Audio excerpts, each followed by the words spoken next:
آج والدین کو اپنی اولاد کے لیے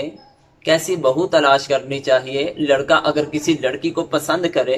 تو اس کو کیا معیار رکھنا چاہیے، کیونکہ اکثر انسان اگر کسی عورت کے ساتھ نکاح کرتا ہے یا تو اس کے حسب و نسب یعنی ذات برادری کو دیکھ کر اس کو پسند کر لیتا ہے، یا اس کے حسن و جمال کو دیکھ کر پسند کر لیتا ہے، یا اس کے مال کو دیکھ کر، یا اس کی دینداری کو دیکھ کر انسان ان چار خوبیوں میں سے کسی ایک خوبی کو مد نظر رکھ کر کسی عورت کا نکاح کے لیے انتخاب کرتا ہے۔ تو آج ہمیں ان چار میں سے کس چیز کا انتخاب کرنا چاہیے؟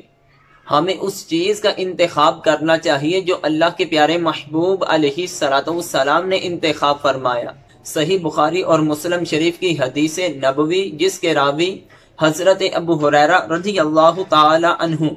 مشکات المصابیح کی 2945 نمبر حدیث ہے،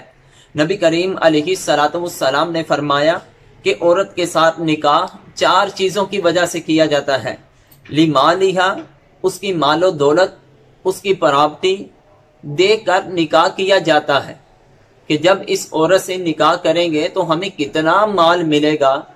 جب اس عورت کو وراثت کی صورت میں مال ملے گا تو ہم کتنے زیادہ امیر ہو جائیں گے، یعنی مال و دولت کی بنا پر۔ پھر فرمایا وَلِحَسْبِ، اس کے حسب و نسب کی وجہ سے، عورت کے حسب و نسب کی وجہ سے اس کے ساتھ نکاح کیا جاتا ہے۔ تیسرے نمبر پر انسان عورت کے حسن کی وجہ سے نکاح کرتا ہے۔ چوتھے نمبر پر اللہ کے محبوب علیہ السلام فرماتے ہیں کہ انسان عورت کی دینداری کی طرف دیکھ کر نکاح کرتا ہے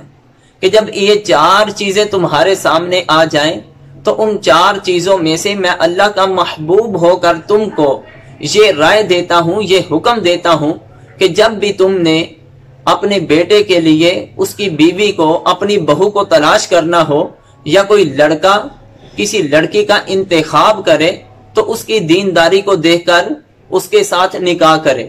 کیونکہ جب انسان دینداری کو دیکھ کر نکاح کرتا ہے اللہ تعالیٰ اس بندے کے گھر میں خوشحالیاں پیدا فرما دیتا ہے۔ نسب کی وجہ سے نکاح کرے گا اللہ تعالیٰ اس بندے کو ذلیل و رسوا کر دیتا ہے۔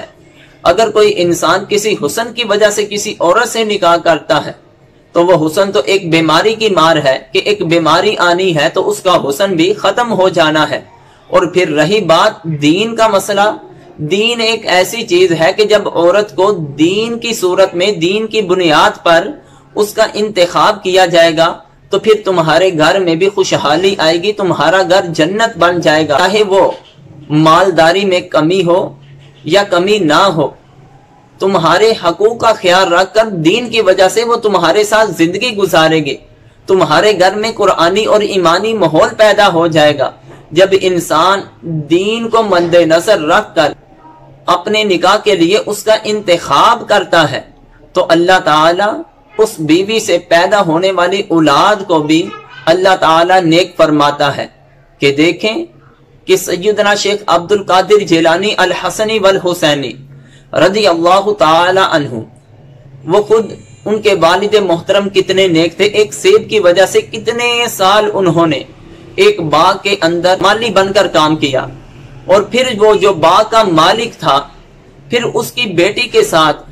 نکاح کیا جو کہ شرم و حیا پردے کے اندر رہنے والی دیندار عورت تھی۔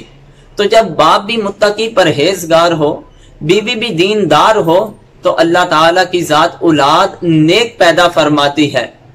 تو اللہ کی بارگاہ میں دعا ہے ہم سب جب بھی اپنی اولاد کا نکاح کریں تو اس کے لیے نیک بہو کو تلاش کرنے کی توفیق عطا فرمائے۔